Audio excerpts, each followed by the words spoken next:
విశాఖ ఉక్కును ఐక్యంగా కాపాడుకుందాం. విశాఖ ఉక్కును ఐక్యంగా కాపాడుకుందామని రాష్ట్ర తెలుగుదేశం అధ్యక్షులు గాజువాక నియోజకవర్గ శాసనసభ్యులు పల్లా శ్రీనివాస్ స్పష్టం చేశారు. స్టీల్ ప్లాంట్ పరిరక్షణకు అవసరమైన రాష్ట్ర ప్రభుత్వం ఆధీనంలో ఉన్న గర్భం మాంగనీస్ మైన్, కింతాడ క్వడ్జీ మైన్, సారిపల్లి ఇసుక రీచ్లను ఈ నెలలోనే విశాఖ ఉక్కు కేటాయించే విధంగా రెన్యువల్ సమస్యను పరిష్కరిస్తానని ఆయన భరోసా ఇచ్చారు. దీనిని రక్షించడమే నా ప్రధాన ఆశయంగా పనిచేస్తానన్నారు. రాష్ట్రంలో ఏ పదవి ఇచ్చినా దీని రక్షణ ముందు నాకు తృణాపాయమని ఆయన అన్నారు. విశాఖ జిల్లా స్టీల్ ప్లాంట్ను భావితరాలకు అందించడమే నా ప్రధాన ధ్యేయమని స్పష్టం చేశారు. నా మీద నమ్మకం ఉంచి మీరు పోరాటాన్ని కొనసాగిస్తూ దానికి అవసరమైన కార్యక్రమాలను మనమందరం కలిసి నిర్మించుకుందామని చెప్పారు. అలాగే స్థానిక పార్లమెంటు సభ్యులైన శ్రీ భరత్ని కలుపుకుంటూ స్థానిక స్టీల్ యాజమాన్యంతో ఈ నెల 24వ తారీఖులోపు చర్చించి సమగ్ర ప్రణాళికను తయారు చేసి కేంద్ర ప్రభుత్వం ముందు ప్రతిపాదిస్తానని ఈ సందర్భంగా ఆయన హామీ ఇచ్చారు. ఈ కార్యక్రమంలో ఎస్కోట శాసనసభ్యురాలు కోళ్ల లలితా కుమార్, కార్పొరేటర్లు బోండా జగన్, ముల్లి ముత్యాల నాయుడు, పల్లా శ్రీను, పుల్లి రమణారెడ్డి తదితరులతో పాటు పోరాట కమిటీ ప్రతినిధులు D Adinarayana, Mantri Rajasekhar, J Ayodhyaram, KSN Neerukonda Ramachandrarao, Vella Rammohan Kumar, U Ramaswamy, Ganapathireddy, Kommineni Srinivas, V Prasad తదితరులతో పాటు పోరాట కమిటీ ప్రతినిధులు మరియు అధిక సంఖ్యలో కార్మికులు, నిర్వాసితులు పాల్గొన్నారు. కొంత క్యాపిటల్ రీస్ట్రక్చరింగ్ లో కొంత సహకారం ముందు మైన్స్ కోసం కానీ ఇస్తే మనం కొంతకాలం నడడానికి ఆస్కారం ఉంటుంది. ఈలోగా మనకి సేల్ ప్రొసీజర్ ఏదైనా మధ్య చేయడానికి ఆస్కారం దొరుకుతుంది. లేకపోతే ఇది చాలా ప్రమాదకరమైనటువంటి పరిస్థితిలో ప్రతి నెల వెళ్ళిపోతుంది.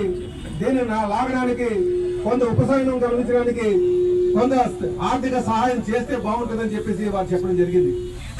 అయితే సోదరులారా, నేను ఎంపీ గారు అయినటువంటి భరత్ గారిని తీసుకొని నేను ఇక్కడ ఒక రివ్యూ మీటింగ్ పెట్టుకుంటాం.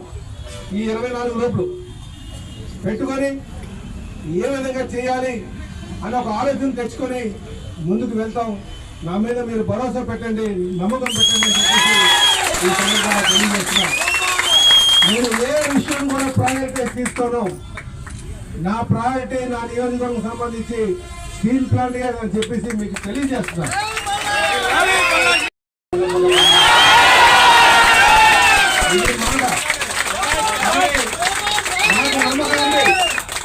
నాకు నమ్మకం ఉంది.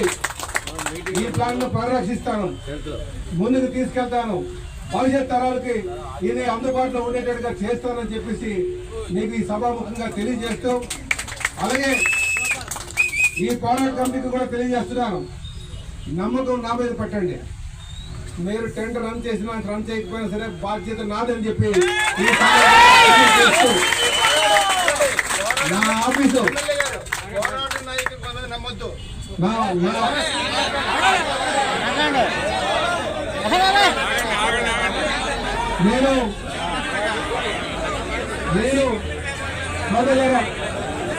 నేను ఎప్పుడు పిలిచినా నేను మీకు అందుబాటులో ఉంటాను.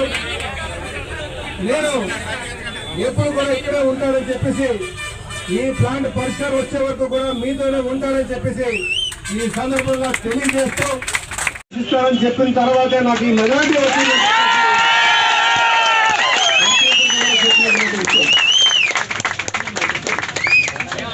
సోదరులారా,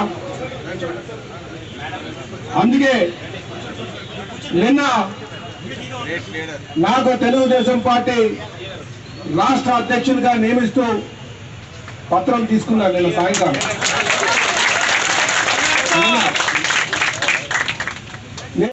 పల్లా శ్రీనివాస్ అంటే గాజువాక ఎమ్మెల్యే అంతవరకే తెలుసు చాలా మందికి. కానీ ఈ మెజార్టీతో స్టీల్ ప్లాంట్ బాధ్యత నా నెత్తి మీద ఉంది.